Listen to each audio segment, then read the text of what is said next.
So breaking news, the Washington Wizards and New Orleans Pelicans made a trade. And it was pretty interesting. So here is the details. So the trade is Washington Wizards received CJ McCollum, Kelly Olynyk, and future second round pick. As for the New Orleans Pelicans, they received Jordan Poole, Saddiq Bey, and the number 40th pick in the 2025 NBA draft. So let's go over each player in this trade. So the Washington Wizards, CJ McCollum, 33 years old, veteran guard coming off of a 21.1 points per game last season on expiring $30.7 million contract for 2025 and 2026. As for Kelly Olynyk, said his name right, 34 years old forward center, averaged 8.7 points per game, 4.7 rebounds per game, and expiring $13.45 million deal. And last but not least, the future second round pick. Wizards acquired a 2027 second round pick, which is Chicago's. As for the New Orleans Pelicans, they received, let's go over these, Jordan Poole, 26 years old guard, career high 20.5 points per game, under contract for 2 more seasons, which is 32 mil and 34 mil. Saddiq Bey, 26 years old, forward, recovering from an ACL injury, missed the last season, and on a 3-year, $20 million deal. And then we had the number 40th pick in the 2025 NBA draft. Now let's talk about what this means for each side. So let's talk about the Wizards. They gained short-term financial flexibility. McCollum and Olynyk both have expiring contracts, clearing cap space. Washington could exceed $100 million in room next summer. Add veteran presence to guide their young core, including highly touted rookie Alex Sarr, which is a really good player. Maintain 2 first-round picks at the number 6 and the number 18 with less clutter around caps and roster. So this pretty much gives the Wizards more cap space to spend money on players since Jordan Poole contract was really big. So they get a guard in McCollum, really good. Olynyk, I think can be a backup more likely. And then you get more free money, to spend during the off season, not only this season but next season. And then you get picks. Now, as for the Pelicans, they acquire a dynamic scoring pool and flooring space wing Bay for a team building around youth like Zion and Herb Jones. Then you got Poole brings playmaking and highly efficiency of 43, 38, 88 shooting split. And then Bay adds scoring depth once healthy, complements their athletic wing rotation.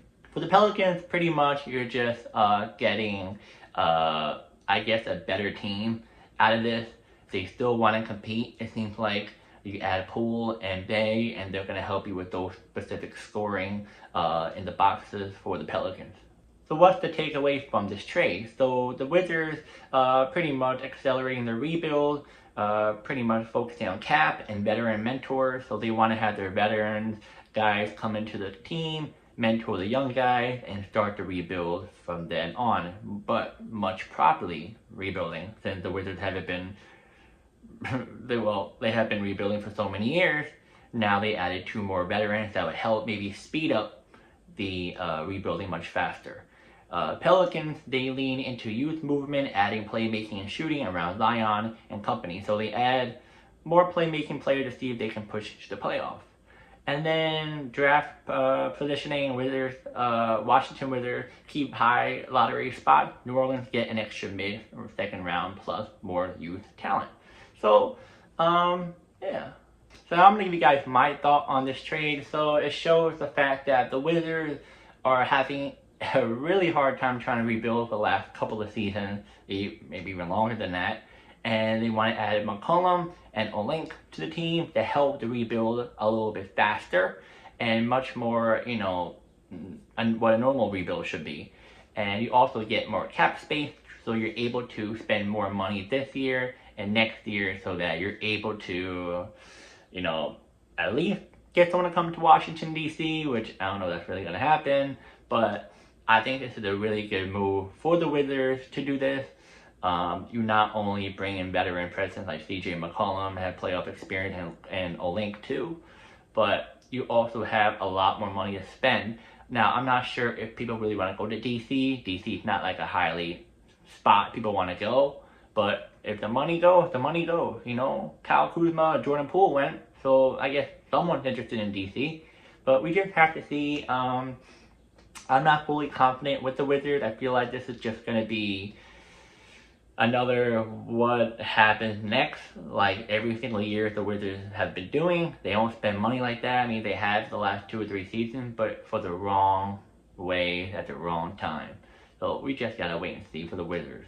Now, as for the Pelicans, this is a little bit interesting because you add Poole and Bey, so you kind of like took more money on bringing Poole in, and then Bey had that injury that might change his career. It doesn't sit well. It doesn't really sit well. I know there's drafts both sides, but we're not focusing on the draft. We're mainly focusing on the guys that they brought in, because the Pelicans are trying to win, and for some reason they have talent, but they don't know how to push forward.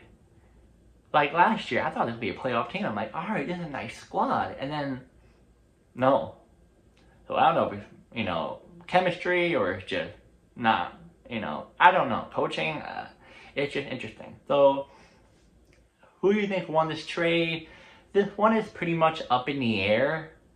I can't really give you like who won it, because both of these franchises are so dysfunctional that you don't know who really won this, because Poole, inconsistent, the money's a lot, Bey's injury, that huge injury, the draft pick's okay, on the other side, draft pick's alright, and then you got CJ McCollum and Olink, okay, but how are both of these teams going to progress this season coming up? But who knows?